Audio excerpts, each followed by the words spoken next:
Hello welcome everyone, मेरा नाम है सौरभ त्रिपाठी। आज है 2 अगस्त। शुरुआत करते हैं बहुत ही इंपॉर्टेंट क्वेश्चन से आज। और यहाँ पे हम एक देख पा रहे होंगे एयरक्राफ्ट जो कि एक एयर स्ट्रिप पे अप्रोच कर रहा है, एयरपोर्ट पे अप्रोच कर रहा है। और जो ये लाइटें आप देख रहे हैं छोटी छोटी, ये कहते हैं अप्रोच लाइट्स। ये गाइड करने में हेल्प करती हैं एयरक्राफ्ट को लैंड करने से पहले। तो चलते हैं पहले क्वेश्चन की ओर, लेकिन इससे पहले मैं आपसे रिक्वेस्ट करूंगा प्लीज इस वीडियो को लाइक कर लें और चैनल को जरूर सब्सक्राइब कर लें अगर अभी आपने नहीं किया है।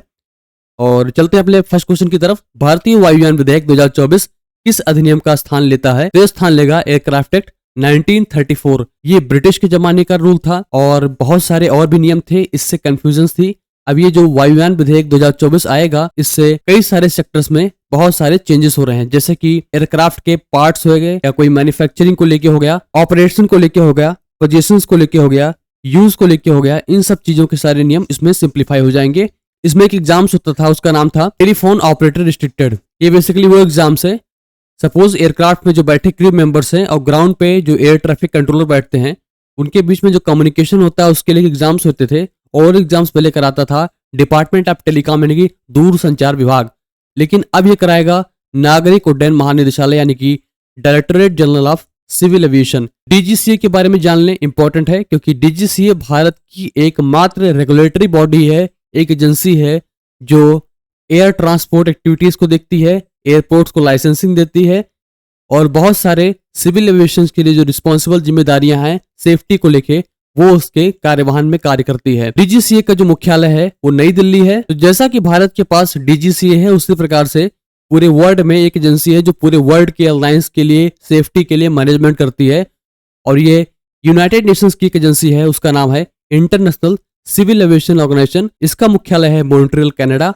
और इसका भी उद्देश्य सेम ही है, एविएशन सेफ्टी को लेके है। एयरलाइन से एक और इंपॉर्टेंट चीज है जो भारत सरकार की स्कीम आई थी, उसका नाम था उड़ान। उड़ान का फुल फॉर्म है उड़े देश का आम नागरिक। इसमें कनेक्टिविटी को बढ़ाना था। कनेक्टिविटी बढ़ाने का एक तरीका था कि जो पहले से हमारे एयर स्ट्रिप्स हैं, यानी कि जो छोटे छोटे एयरपोर्ट्स हैं, और ये जो एयरपोर्ट पे जिसमें अभी इतने ज्यादा सक्रिय नहीं है, उन पे ज्यादा कार्य करा के उनको सक्रिय किया जाए, ताकि आम लोग, आसपास के लोग, आम नागरिक एयरलाइंस का यूज कर पाए। ना कि ये सिर्फ एयर स्ट्रिप्स या फिर एयरपोर्ट्स की ख्याल करेगा, बल्कि ये जो पुराने पड़े हेलीपैड्स हैं और नए हेलीपैड्स का निर्माण करा के सिविल एविएशन को देश में बढ़ाया देगा। डीजीसीए इसमें बहुत ही अहम रोल प्ले करेगा, क्योंकि डीजीसीए एरोड्रोम लाइसेंस जारी करता है। एरोड्रोम लाइसेंस बेसिकली एयरपोर्ट्स को लाइसेंस जारी कर देते हैं। चलते हैं नेक्स्ट क्वेश्चन की ओर। मैं आपको एक होमवर्क क्वेश्चन देता हूं आपको, और ये क्वेश्चन आपके लिए होमवर्क है। अगर आप इसको उत्तर पता है तो कमेंट सेक्शन में जरूर लिखें। सही उत्तर देने वाले को कल के क्लास में मेंशन किया जाएगा। ओलंपिक स्पोर्ट्स गेम की मेजबानी कौन करेगा? याद रखिएगा, ये ई स्पोर्ट्स गेम है, वो ओलंपिक्स, रेगुलर ओलंपिक्स नहीं है, बल्कि ये ई स्पोर्ट्स गेम है। तो प्लीज कमेंट सेक्शन में जरूर लिखें और कल इसका हम डीप में डिटेल में स्टडी करेंगे। भारत के पहले बहुराष्ट्रीय अभ्यास का नाम क्या है? What is the name of India's first military exercise? तो ये है तरंग शक्ति। तरंग शक्ति भारत पहली बार आयोजित करा रहा है और इसको 2 फेजेस में किया जाएगा। पहले होगा साउथर्न इंडिया यानी कि दक्षिण भारत में होगा, सुलूर क्षेत्र में होगा, और दूसरा होगा पश्चिमी भारत में, जो बेसिकली जोधपुर के आसपास होगा। और ये मल्टीनेशनल एक्सरसाइज है, बहुत सारे देश पार्टिसिपेट कर रहे हैं, 30 से ज्यादा देश पार्टिसिपेट कर रहे हैं इसमें। अगर हम एयर एक्सरसाइज की बात करें तो भारतीय वायुसेना बहुत सारे बायलैटरल और मल्टीलेटरल एक्सरसाइज में पार्टिसिपेट करती है। उसमें जान के रखें, मेरे साथ आप बोलते रहें, इससे आपको याद करने आसानी होगी। एक्सरसाइज डेजर्ट नाइट यूएई कराता है, गरुड़ा होता है इंडोनेशिया के साथ, डेजर्ट ईगल होता है यूएई के साथ। याद रखेंगे कि डेजर्ट इसमें कीवर्ड है, डेजर्ट मींस यूएई के साथ होगा। ब्लू फ्लैग यूनाइटेड स्टेट्स कराता है। याद रखिएगा कि रेड फ्लैग भी यूएसए कराता है, तो दोनों कवर हो गए। कोप इंडिया यूएस कराता है। Eastern bridge Bangladesh. Pitch black Australia. याद रखिएगा ये बाइनियल होता है, यानी कि एक बार होता है 2 साल में। सिंडेक्स सिंगापुर इंडिया के साथ होता है। सियाम भारत थाईलैंड होता है, थाईलैंड का जो पहले नाम था वो था सियाम। शिन्यू मैत्री जापान का है। रेड फ्लैग हमने पढ़ लिया है। गरुड़ा फ्रांस के साथ होता है और सैफरान बंडिट होता है सिंगापुर के साथ। ये बहुत इंपॉर्टेंट साइज है, इसको कई बार रीड करेंगे, इससे आपको याद करने में बहुत आसानी मिलेगी। आइए जानते हैं कुछ एयरक्राफ्ट की जनरेशन के बारे में कि कौन सी पीढ़ी के एयरक्राफ्ट हैं, उनके नाम क्या हैं, क्योंकि ये क्वेश्चंस में कई बार आ चुका है। ये हो गया 4th जनरेशन, 4.5 जनरेशन, और ये 5th जनरेशन के एयरक्राफ्ट हो गए। 4th जनरेशन में आता है F-16, इसके बाद आता है MiG-29 और आता है मिराज 2000। ये ऑप्शन में आते हैं, आपको बताना होता है कि कौन से जनरेशन के एयरक्राफ्ट हैं।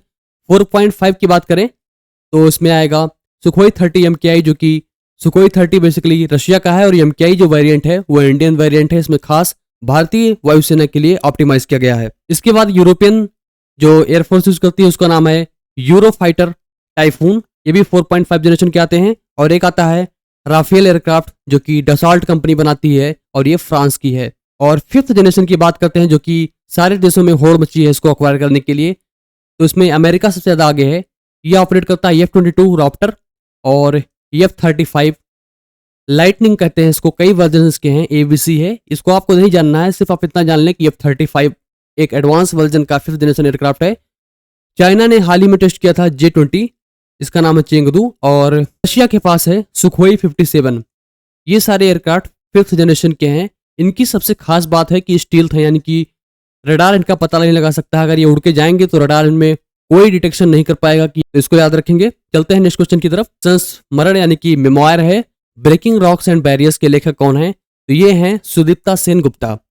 सुदीप्ता सेन गुप्ता बेसिकली साइंटिस्ट हैं और ये जियोलॉजिस्ट रह चुकी हैं और ये जानी जाती हैं अपने एक्सपीडिशन के लिए, यानी कि एडवेंचरस मिशन के लिए, जो बेसिकली अंटार्कटिका का था। और 1983 में ये पहली भारतीय महिला बन चुकी थी जिन्होंने अंटार्कटिका में कदम रखा। इसके साथ साथ इन्होंने बहुत सारे माउंटेनियरिंग की है, यानी कि पर्वतारोहण की चढ़ाई की है। और इनका जो बुक है, खुद की जो इनकी यादें हैं, मेमोयर्स है, उसका जो नाम है ब्रेकिंग रॉक्स एंड बैरियर्स, और ये लिखा है सुदीप्ता सेन गुप्ता ने। चलते हैं नेक्स्ट क्वेश्चन की तरफ। अगला क्वेश्चन हमारा है बैंक के बारे में है। इस क्वेश्चन को आप समझ के जाएं, और इससे पहले मैं आपसे रिक्वेस्ट करूंगा प्लीज इस वीडियो को लाइक कर लें और चैनल को सब्सक्राइब करना बिल्कुल ना भूलें, क्योंकि ये सेशन बहुत ही इंपॉर्टेंट है। भारतीय रिजर्व बैंक से किसको अपनी परिसंपत्ति पुनर्निर्माण कंपनी यानी कि ARC के लिए सैद्धांतिक मंजूरी मिल चुकी है? आसान शब्दों में समझाऊंगा, बहुत मजा आएगा इसमें। तो ये है श्रीराम कैपिटल। ARC की बात करते हैं तो ARC वो कंपनीज होती हैं जो बैंकों से खराब लोन को खरीद लेती हैं और बैंकों को पैसा देती हैं। तो बैंकों की बैलेंस शीट एकदम क्लीन हो जाती है कि मेरे पास खराब लोन्स नहीं है, लोन्स मेरे बकाया नहीं है। और जो ये ARC कंपनी है, या तो वो खुद जाके वसूली करेगी या फिर संपत्तियां जब्त करके, जो खराब संपत्तियां हो गई थी उसको बेच करके पैसे प्राप्त कर लेती है। तो ARC बेसिकली उस लोन्स को लेती है जो NPA बन जाते हैं, यानी कि नॉन परफॉर्मिंग एसेट बन जाते हैं। NPA वो होते हैं जो, आसान शब्दों में कहें, कि अगर किसी को लोन दे दिया गया है और 90 दिनों तक या ना तो प्रिंसिपल दे पा रहा है ना इंटरेस्ट दे पा रहा है, यानी कि वो भुगतान वहां से मिलना बंद हो गए हैं, तो उसको NPA कहते हैं। चिकित्सा सेवाओं की पहली सेना महिला महानिदेशक कौन बनी है? यानी कि DGMS directorate general of medical services, army की है, वो वुमेन है, तो वो बनी है साधना सक्सेना नायर। इसको याद रखिएगा।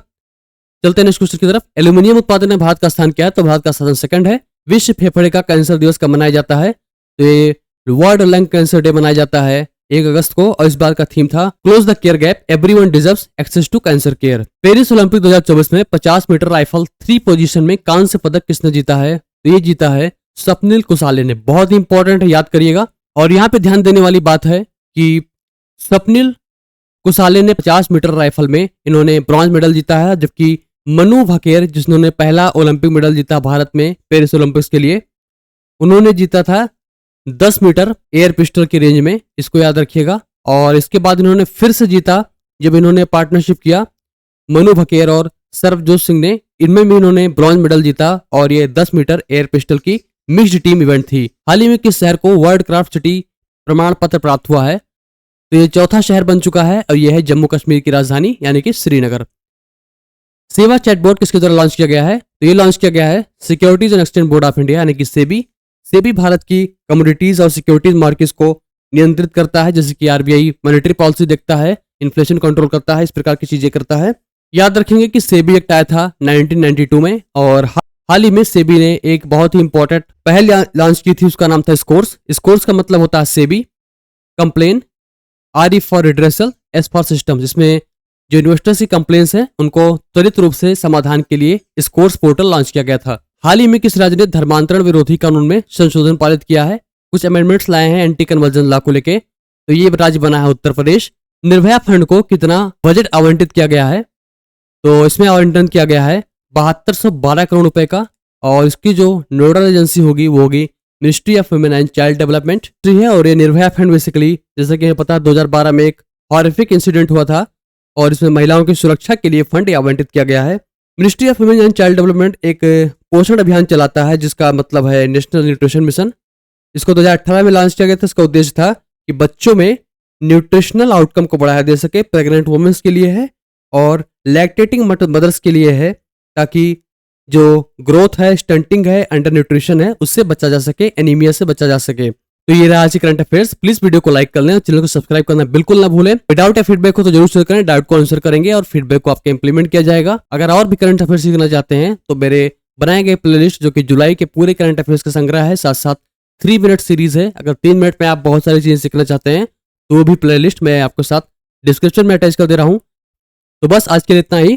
Thank you so much for joining. Have a great day.